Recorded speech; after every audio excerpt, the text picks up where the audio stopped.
Salam sejahtera pemirsa. Firman Tuhan mengatakan bahwa kesudahan segala sesuatunya akan tiba ketika Injil disampaikan ke pelosok-pelosok negeri. Dan puji nama Tuhan, Pijar TV diperkenankan Tuhan mengambil bagian untuk menyampaikan kebenaran firman Tuhan, Injil yang luar biasa sampai ke pelosok-pelosok. Dan mengapa kami bisa melakukan demikian? Tidak terlepas dari dukungan Anda, dan diantaranya adalah dukungan dana Anda. Untuk itu jangan pernah ragu, menunjang, menopang pelayanan kami melalui dukungan dana yang Anda bisa berikan.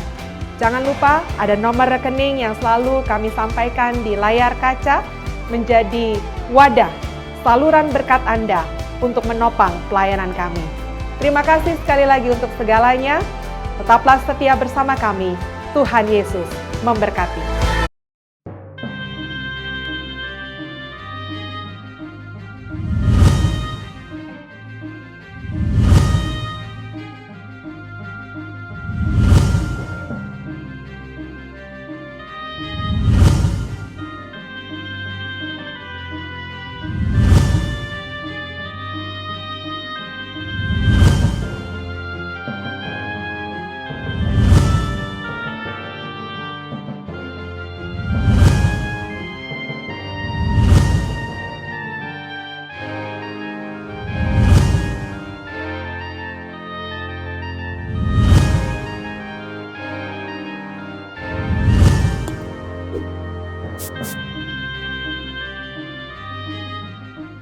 Apa benar Paus Gelasius itu pernah mengeluarkan larangan untuk membaca Injil Barnabas? Karena kan kalau itu benar, itu berarti buku itu sudah ada sebelum abad ke-16, karena larangan itu dilakukan Paus Gelasius di abad 5. Oke, ya, paham. Dokumen itu sendiri dinamakan Pseudo Gelasian. Kenapa disebut pseudo? Karena bukan dari Paus Gelasius. Jadi asal-usul dokumen itu tidak jelas dari mana. Kemudian kata pseudo itu sering dipakai apabila kita meragukan apakah benar teks itu ditulis oleh orang yang bersangkutan. Misalnya, Pseudo Athanasius. Pengakuan iman yang di gereja barat sering dikatakan ini berasal dari Athanasius, itu bukan dari Athanasius. Itu tradisi gereja Roma yang menggunakan nama Athanasius. Karena apa? Athanasius tidak pernah bicara tentang Roh Kudus yang keluar dari Bapa dan Putra, tidak pernah. Karena naskah-naskah primernya kan ketemu di situ gitu. Nah, Pseudo Gelasius karena apa? Ini diatasnamakan Gelasius dari abad ke-6 kalau tidak salah, atau ke-5 atau ke-6. Tetapi itu bukan dari Gelasius. Dan kalaupun ya dekret ini berasal sebelum Injil Barnabas, itu saya kira juga tidak mempengaruhi apa kesimpulan bahwa Injil Barnabas berasal dari abad ke-16. Mengapa? Karena kalau kita lihat, memang ada banyak naskah-naskah yang dinyatakan apokrifa. Naskah ini tidak bagus untuk dibaca. Di situ yang dimasukkan itu adalah The Gospel of Barnabas. Lalu para penerjemah Muslim mengkait-kaitkan, lah ini kan sudah ada di abad ke-6. Kalau kita teliti, ya, ternyata yang disebut The Gospel of Barnabas itu kemungkinan besar bukan, bahkan saya katakan pasti bukan Injil Barnabas. Kemungkinan besar itu adalah The Acts of Barnabas, kisah Rasul Barnabas. Atau mungkin Epistle of Barnabas, karena ada dua naskah kuno yang memakai nama Barnabas. Tetapi buku yang berjudul Kisah Barnabas itu sesungguhnya seperti kisah-kisah para pahlawan iman zaman dulu, itu tidak mengandung ajaran sesat apapun. Begitu juga Epistle of Barnabas itu malah diakui sebagai Apostolic Fathers. Jadi dalam serial ini ada salah satunya itu adalah Epistle of Barnabas. Karena Epistle of Barnabas itu berasal dari abad pertama akhir. Isinya apa Epistle of Barnabas? Isinya supaya orang-orang Kristen tidak lagi terikat pada hukum Yahudi, sehingga makna Kristus sebagai juru selamat menjadi tidak dilakukan lagi ya. Dalam The Epistle of Barnabas itu bahkan di gereja Koptik itu diterbitkan seperti ini, diterbitkan di Timur Tengah, diterbitkan, dipelajari bagaimana The Epistle of Barnabas itu diajarkan tentang bagaimana seorang katekumen yang baru ini harus mempelajari iman. Bahkan di dalam pasal 5 ayat 11 dari Epistle of Barnabas itu dikatakan, dan apabila Putra Allah telah datang sebagai manusia. Terus kemudian, bagaimana Sang Bapa telah menyatakan segala sesuatu melalui putranya.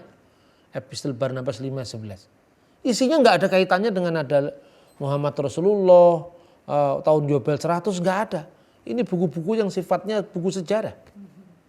Seperti itu. Jadi itu penyebutan yang salah dari dokumen Dekret Pseudo Gelasius, sesuatu yang bukan bernama Injil Barnabas diberi judul Injil Barnabas. Dan kekaburan semacam itu terjadi banyak. Karena kita mengenal misalnya kisah Rasul Yohanes, surat Rasul Yohanes, Injil Yohanes kanonik.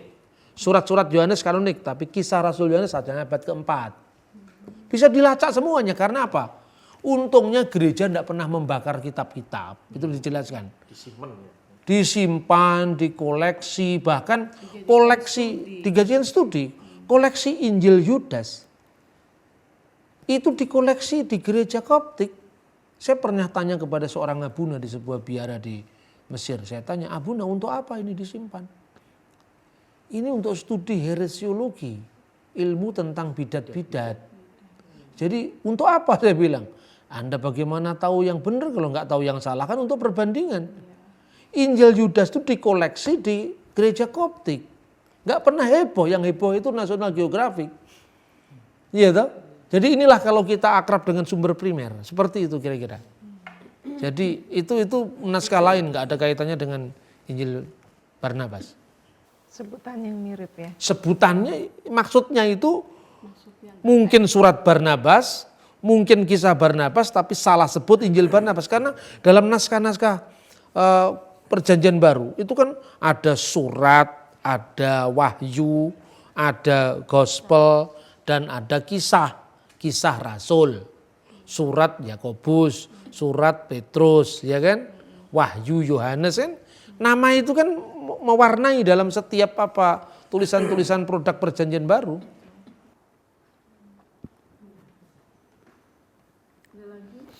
Oke, Pak. Ini tadi saya coba membuat pertanyaan. Ini mencoba menarik sebuah pertanyaan dari apa yang Abah sampaikan. Yang pertama adalah begini, Pak. Ada tidak ya bukti-bukti lain yang yang menjelaskan bahwa ya kita bisa sebut Injil Barnabas itu ditulis pada abad pertengahan. Yang pertama itu. Karena tadi Abah menyampaikan bahwa Injil Barnabas itu ditulis salah satunya dalam bahasa Itali. Ya. Terus bagaimana jikalau nanti ya ditemukan dalam bahasa Yunani atau Aramai, apa yang terjadi nanti kira-kira? Oh, jadi artinya kalau sekedar pembuktian kepalsuannya dari bahasa aslinya yang Itali, gimana nanti kira-kira kalau ternyata ditemukan naskah Yunaninya? Saya yakin nggak akan ada. Karena apa? Dari komposisi buku ini jelas memang abad pertengahan. Bukti-bukti misalnya. Selain bukti ya banyak sekali. Yesus dikhianati dengan 30 uang drakma yang terdiri dari 60 minute. Itu mata uang Spanyol itu.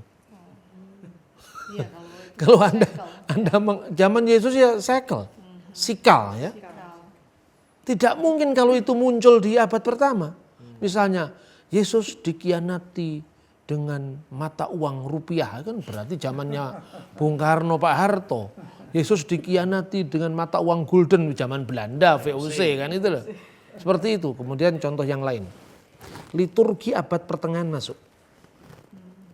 Hati-hatilah dengan iblis.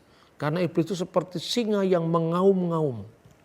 Dan itu diucapkan pada saat sembahyang pagi. Yesus melakukan sembahyang pagi dan mengucapkan doa. Iblis itu seperti singa yang mengaum-ngaum, mau menerkam siapapun yang ditemuinya. Itu dari surat Petrus. Kenapa kok itu dikutip di atas namakan Yesus? Karena dalam liturgia Romanum pada abad pertengahan itu dimasukkan di dalam sembahyang pagi, Vesper. Jadi ayat itu dimasukkan dalam sembahyang pagi. Masa Yesus sembahyang pagi menurut ritus Roma di abad ke-16. Ya toh? Terus satu lagi.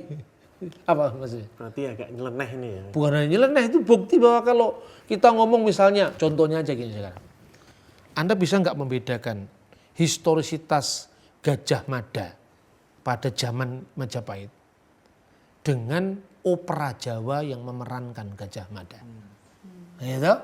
Contohnya sekarang, opera Jawa, apa? Lakonnya sekarang, Sumpah Palapa Gajah Mada. Sebelum Gajah Mada mengucapkan sumpah itu, di luar para hulu balang Majapahit sibuk bagaimana sang patih mau mengucapkan sumpah. Sambil menunggu peristiwa penting yang ditunggu-tunggu itu, mereka minum kopi. Zaman Majapahit belum ada kopi. Kopi itu masuk Indonesia di zaman VOC. Lebih-lebih kalau dikasih merek kapal api, itu ada sponsor. Tidak mungkin kan? Ini ngomong tentang historis itu, tentang sejarah. Terus contoh yang lain. Selain mata uang perekonomian tadi kelihatan oleh abad pertengahan. Yesus mengusir roh-roh jahat itu masuk ke tong-tong besi yang berisi air. Tong-tong besi itu mulai ada di abad pertengahan untuk isi air. Ada seorang menelpon saya, Pak, ceramahnya Bapak itu ditanggapi di mana? Ya pokoknya ada di YouTube Pak, nanggapi gimana? Saya bilang, Pak Bambang ini nggak tahu sejarah katanya. Kenapa? Besi itu sudah ada di zaman purba, itu zaman besi, zaman perunggu. Apalagi zaman Yesus loh. Yang ngomong zaman besi itu ya siapa? Saya hanya bilang zaman Yesus alat menyimpan air itu bukan besi, tapi tempayan. Perkakas-perkakas dari besi untuk air itu baru muncul di revolusi industri. Gitu loh. Jadi itu menunjukkan bahwa pada zaman itu jelas dari abad pertengahan. Lalu Maria Magdalena, Marta, dan Lazarus. Maria Magdala, bukan Maria dari Magdala. Kemudian Maria dari Betania, digambarkan tentang Maria Magdalena, Maria dari Betania, Marta, Lazarus, sosok-sosok itu. Dalam deskripsi tentang Marta dan Lazarus dan Maria dari Betania digambarkan. Mereka bersaudara, 3 orang itu, telah membeli sebuah kota, yaitu kota Magdala.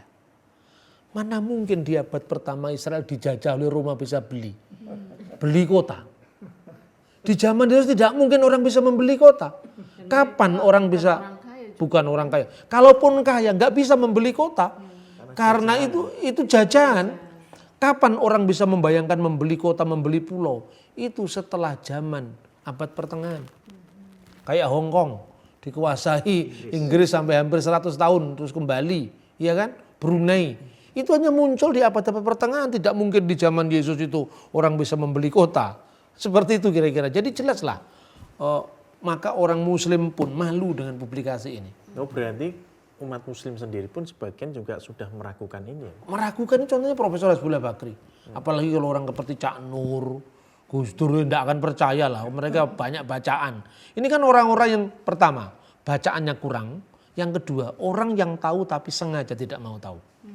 Karena ini curang dalam konteks rule of the game dalam dialog atau misi itu curang.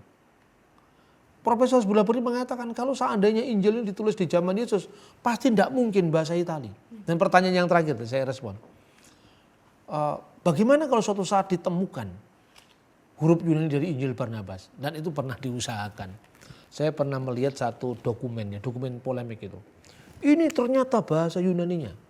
Ditemukan, ditulis bahasa Yunaninya Barnabas, Apostolos, Yesus Kristus, itu sudah bahasa Yunani.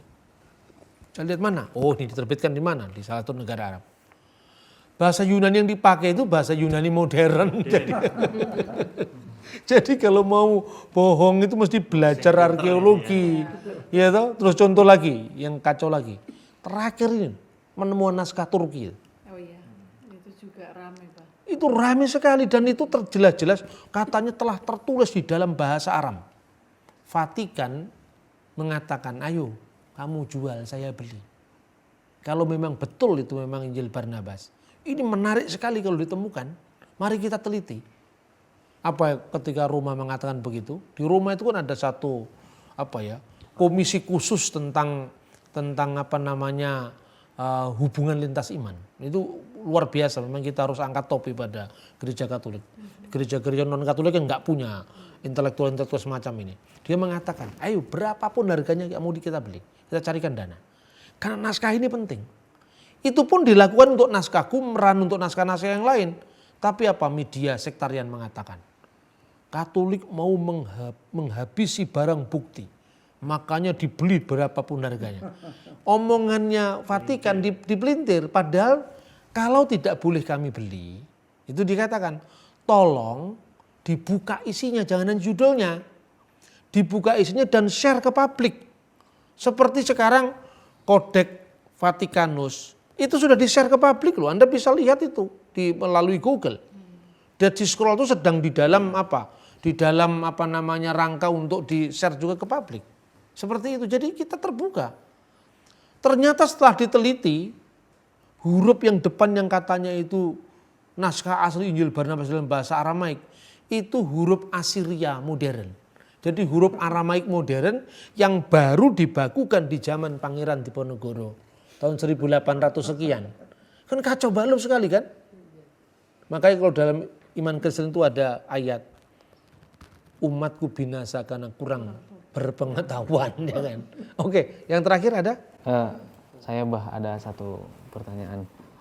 Apakah benar isi bahkan esensi dari Injil Barnabas itu mendukung dari kehadiran Al-Quran? Begitu. Nah itu yang pertanyaan penting ini. Justru Injil Barnabas itu bertentangan dengan Al-Quran. Lah kok bisa itu dijadikan alat propaganda? Satu contoh. Apakah Nabi Muhammad pernah dipanggil Al-Masih dalam Al-Quran? Tidak pernah ada gelar Al-Masih untuk Nabi Muhammad. Tidak pernah ada. Bahkan Al-Masih itu adalah Isa. Yaitu Innamal Masih Isa ba'nu Maryam. Sesungguhnya Al-Masih Isa putra Maryam. Ya kan?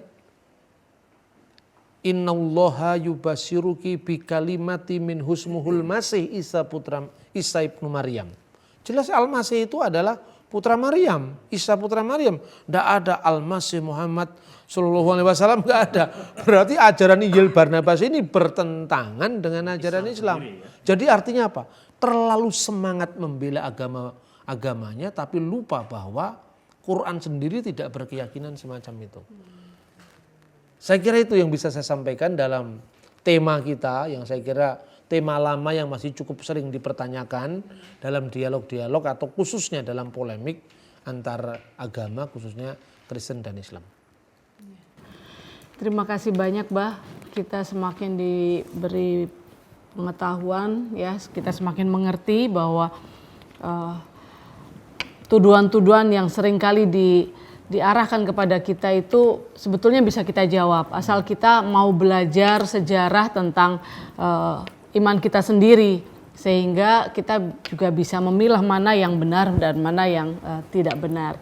Demikian saudara, semoga kajian yang cukup menarik ini bisa menambahkan wawasan bagi saudara semua, dan kesalahpahaman yang selama ini terjadi di antara umat beragama juga bisa diminimalisir dengan kita belajar sejarah bersama. Kami tetap menunggu respon saudara dalam bentuk pertanyaan-pertanyaan, dan silahkan dikirim melalui nomor SMS yang tertera di layar kaca TV Anda. Sampai bertemu di lain kesempatan. Terima kasih. Shalom Aleichem Besem Hamasiyah.